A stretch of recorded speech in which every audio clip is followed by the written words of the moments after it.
അങ്ങനെ നമ്മൾ കൊടുങ്ങല്ലൂർ അമ്പലത്തിൻ്റെ പാർക്കിങ്ങിലേക്ക് കയറുകയാണ്. പാർക്കിങ്ങിൽ കയറിയപ്പോൾ തന്നെ നമുക്ക് ഇഷ്ടപ്പെട്ടില്ല. കണ്ടോ, ആകെ കുളമായി കിടക്കുകയാണ്. കുണ്ടും കുഴിയായിട്ട് ആകെ ഒരു രക്ഷയില്ല. എന്ത് പറയുക, ആരെ പറയുക. കണ്ടോ, നിങ്ങൾ ഈ വഴിയൊക്കെ നോക്കൂ. ഒരു വലിയ ക്ഷേത്രത്തിൻ്റെ പാർക്കിംഗ് ഗ്രൗണ്ടിലേക്ക് കയറുന്ന വഴിയാണ്. എന്ത് ചെയ്യാനാണ്. കണ്ട, ഒരു രക്ഷയില്ല. അപ്പം അങ്ങനെ നമ്മൾ പാർക്കിംഗ് ഗ്രൗണ്ടിലേക്ക് കയറിക്കൊണ്ടിരിക്കുകയാണ് കേട്ടോ. നല്ല മഴയുണ്ടായിരുന്നു. അയ്യോ, അതെ, കുഴിയിൽ വീണു. കണ്ട, പാർക്കിംഗ് ഗ്രൗണ്ടിൽ വലിയൊരു കുഴിയായിരുന്നു. പിന്നെ കൊടുങ്ങല്ലൂർ അമ്പലത്തിൽ ഭയങ്കര തിരക്കാണ്. അതാ പാർക്കിങ്ങിന് പോലും സ്ഥലമില്ല. എനിക്ക് ഭയങ്കര തിരക്കാ. വടാ രക്ഷയില്ല. കണ്ട, നമ്മൾ വന്നപ്പോൾ തന്നെ പറ്റും.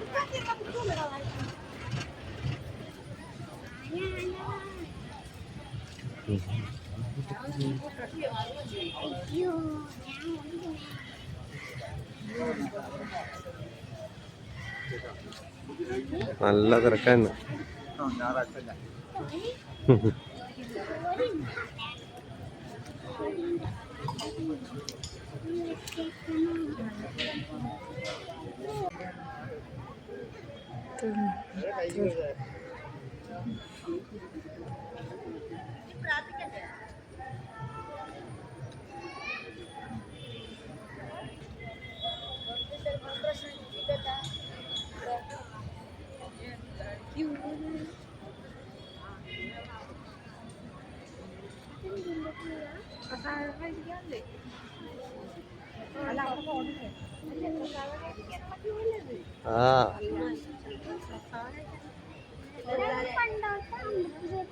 വാ,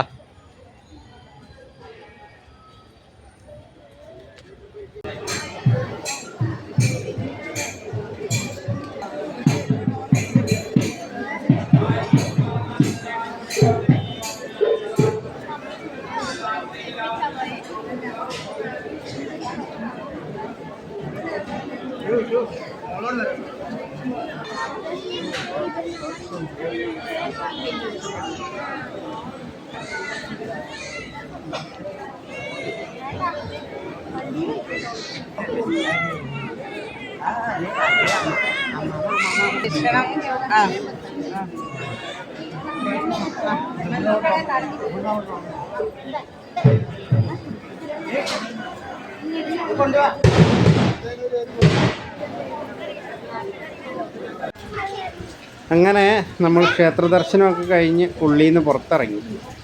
ഉള്ളിൽ വീഡിയോ എടുക്കാനുള്ള പെർമിഷൻ ഇല്ല. ഉണ്ടായിരുന്നെങ്കിൽ നല്ലൊരു സംഭവം ഞാൻ കാണിച്ചത്. കോടിക്കണക്കിന് വരുമാനമുള്ള കൊടുങ്ങല്ലൂർ ഭഗവതി ക്ഷേത്രം. ഉള്ളിൽ തൊഴാൻ ജനങ്ങൾക്ക് സൗകര്യമില്ല. മഴ നനഞ്ഞ് കുട്ടികളെയും കൊണ്ട് കുഞ്ഞുങ്ങളെയൊക്കെ അടക്കം മഴയത്താണ് നിൽക്കുന്നത്. അതിൻ്റെ ഉള്ളിൽ ഒരു 4 ഷീറ്റ് വാങ്ങിയിടാനുള്ള ഒരു വിവരം പോലെ അവിടുത്തെ ദേവസ്വം ബോർഡിനില്ലേ.